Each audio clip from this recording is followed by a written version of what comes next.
राजेंद्र सिंह रक्षा विशेषज्ञ इस वक्त हमारे साथ जुड़ गए हैं। उनसे यहां पर थोड़ा बातचीत कर लेते हैं इस एरो इंडिया शो को लेकर। राजेंद्र जी, बहुत बहुत स्वागत है आपका जीएनटी पर। और तस्वीरें आप देख रहे होंगे, भारत की ताकत को लेकर आप क्या कुछ कहेंगे? तेजस फिलहाल यहां पर उड़ान भर रहा है।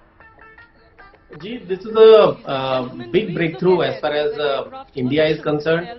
और ये एक हमारे लिए गर्व का विषय है कि ये इतना अच्छा जहाज हमने अपने खुद की टेक्नोलॉजी, अपनी खुद की जो लोगों से बनवाया है। ये बहुत इंपॉर्टेंट है और इससे जैसे हम कह रहे हैं पहले भी कि इंडिया एक आत्मनिर्भर देश बन के उभर सकता है, क्योंकि डिफेंस टेक्नोलॉजी एक ऐसी टेक्नोलॉजी है जो कोई भी देश कितने भी पैसे देने पे भी शेयर नहीं करता है। भले ही आपको जहाज दे देंगे, लेकिन जो क्रिटिकल टेक्नोलॉजी है और जो कटिंग एज टेक्नोलॉजी है वो आपको कभी कोई देश नहीं देता है। तो ये एक हमारा एक अच्छा मौका है हमारे लिए कि हम एक एयरक्राफ्ट को डेवलप कर रहे हैं, और एक बार ये बन जाने के बाद हम इसको और बेटर बना के और बहुत अच्छा एक ऐसा सिचुएशन पहुंच सकते हैं जहां पे हम खुद एक एक्सपोर्टर भी बन सकते हैं। बिल्कुल राजन जी, और स्वदेशी जो निर्मित विमान हैं उनको लेकर भी आपसे यहां पर पूछना चाहूंगी कि इस बार जो इस एरो शो में जो थीम रखी गई, एक तरीके से कहा जाए कि भारत निर्मित जो प्रोडक्ट्स हैं या फिर जो विमान हैं, हेलीकॉप्टर्स हैं, एलसीएच हैं, वो यहां पर आकर्षण का केंद्र बने रहें।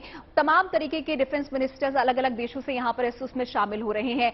तो एलसीएच को लेकर थोड़ा आपसे जानना चाहूंगी कि क्या कुछ किस तरीके से हम अट्रैक्ट कर रहे हैं बाहर दुनिया को? जी देखिए, ये जो एलसीए है और एलसीएच जो बेसिकली एक ही एयरक्राफ्ट के प्लेटफॉर्म पे ही है, और ये एक बहुत ही लाइट वेट एयरक्राफ्ट बनाया गया है जो पहले कभी किसी ने सोचा नहीं था कि आप इतना लाइट वेट एयरक्राफ्ट इतना अच्छा परफॉर्मेंस भी दे सकता है। जो एक हमारे as they say in English, it's a feather in our cap. कि क्योंकि आपने पुराने टाइम में भी देखा होगा कि कुछ कुछ गनशिप्स वगैरह ऐसे थे बाहर देश के जिनके हाइट को लेके काफी लिमिटेशंस हुआ करती थी, जिसकी वजह से जब पहले हमने इनको यूज करने की कोशिश कर रहे थे, बट ये जो ऑल्टीट्यूड रिस्ट्रिक्शन जो है ये एक तरीके का बाधा बन जाता था। लेकिन with this kind of light weight and with this kind of fire power, ये एक जहाज है जो जहां पे भी जाके हमारे जितने भी रिक्वायरमेंट्स है वो मीट कर सकता है। एज अ रक्षा विशेषज्ञ आपसे यहां पर जानना चाहूंगी कि इस बार के एरो शो में आपका ध्यान कौन सी ऐसी चीज है जिसने सबसे ज्यादा अट्रैक्ट किया है? जी मैं फाइटर पायलट हूँ तो थोड़ा सा मेरा बायस रहेगा जी कि LCA of course is the main attraction, क्योंकि इस जहाज के लिए हमने बहुत इंतजार किया और बस finally the aeroplane is here and it is every day उसमें इम्प्रूवमेंट्स हो रही हैं, एवरी डे उसमें ऐसे अच्छी तब्दीलियां हो रही हैं कि एक अच्छा एक जैसे कहते हैं कि एक डायमंड को पॉलिश कर करके उसको कोहिनूर बनाया जा रहा है, जो बहुत अच्छी चीज है हमारे लिए। बिल्कुल, हर रोज उसमें एक तरीके से कहें सुधार यहाँ पर जो भी भारत निर्मित जहाज हैं, हेलीकॉप्टर्स हैं, उनमें किए जा रहे हैं।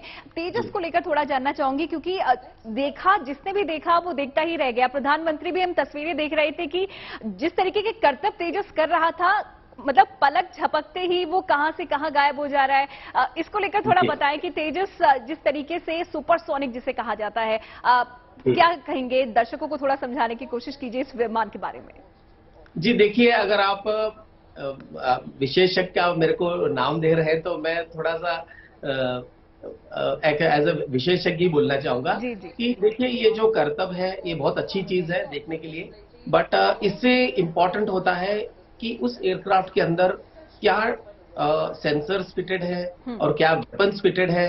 क्योंकि आम दर्शक के लिए एक अच्छा लगता है कि हाँ ये इतने करतब कर रहा है, ये कर रहा है, ऑफ कोर्स उसका एक रहता है रिलेवेंस इन कॉम्बैट, बट जो साइलेंट आइटम्स है जो दिखते नहीं है ऐसे एयर शो में, वो है आपके मिसाइल टेक्नोलॉजी, आपकी ट्रैकिंग टेक्नोलॉजी, आपकी रेडार टेक्नोलॉजी, जो दुश्मन को ऐसे डिस्टेंस पे वो शूट कर सकते हैं कि वो दुश्मन को पता भी नहीं लगेगा कि कहाँ से गोलियां और या मिसाइल आया और कैसे ये हो गया करके।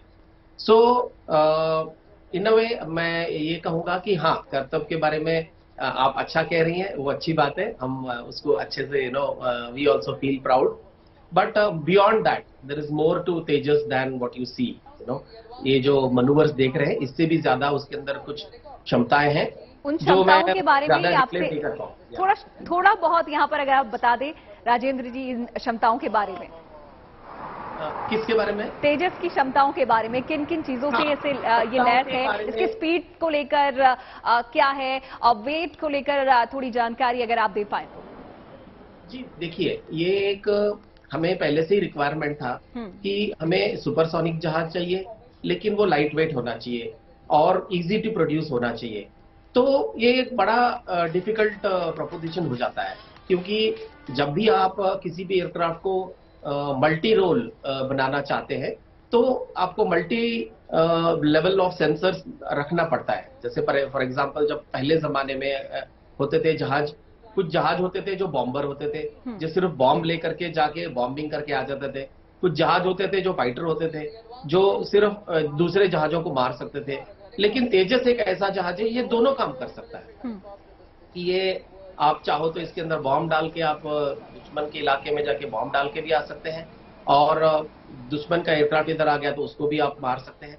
तो ये जो मल्टी रोल वाला जो एक कॉन्सेप्ट आता है, जहां पे आप चाहते हैं कि हर चीज एक ही जहाज के अंदर हो, तो आपका वजन जो है एयरक्राफ्ट का वो ऊपर चढ़ जाता है। तो उसको भी आप कंट्रोल में रखते हुए, उसको भी आप कॉम्प्रोमाइज, क्योंकि जब जहाज का वेट बढ़ जाता है तो आपकी परफॉर्मेंस में दिक्कतें आनी शुरू हो जाती है। तो इन्होंने एक बहुत अच्छा एक बैलेंस बनाया हुआ है, जहां पे एयरक्राफ्ट का वेट उतना ही रखा गया है जितना वो मनूवरेबिलिटी पे उसको कॉम्प्रोमाइज ना करना पड़े। और प्लेटफॉर्म्स जो है, यानी कि उसके अंदर के जो रेडार्स है, मिसाइल्स है, वो इतने अच्छे रखे हैं कि ये किसी भी कंट्री का जो बेस्ट एयरक्राफ्ट है उसको ये टक्कर दे सकता है।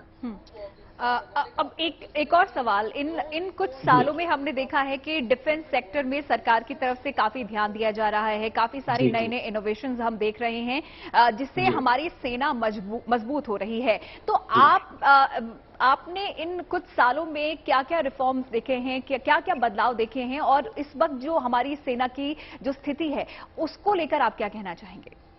जी, बहुत अच्छी बात है एक्चुअली, कि जैसे देश हमारा बढ़ रहा है, वैसे ही उसी रफ्तार में हमारे सेनाएं भी एकदम मॉडर्नाइजेशन की तरफ जा रही हैं। क्योंकि मैंने भी कुछ 22-23 साल सर्विस किया है, तो काफी मैंने भी देखा है।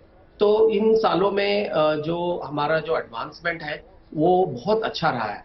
बिकॉज एक टाइम हुआ करता था जब हम एक्सपेक्ट करते थे कि हमें कुछ मिल जाए, जल्दी से ये हो जाए, बट अभी ये है कि चीजें बहुत जल्दी से मिल रही हैं, चीजें जल्दी से आ रही हैं, और खुद हम डेवलप कर रहे हैं, जो एक बहुत बड़ी चीज है। तो all in all we are in a very good situation and we are progressing very rapidly. जो एक एक जो कहते हैं, जो एक डेवलपिंग नेशन बोलो या almost about to be a super power बोलो, उस दिशा में हम बहुत अच्छे तरीके से जा रहे हैं।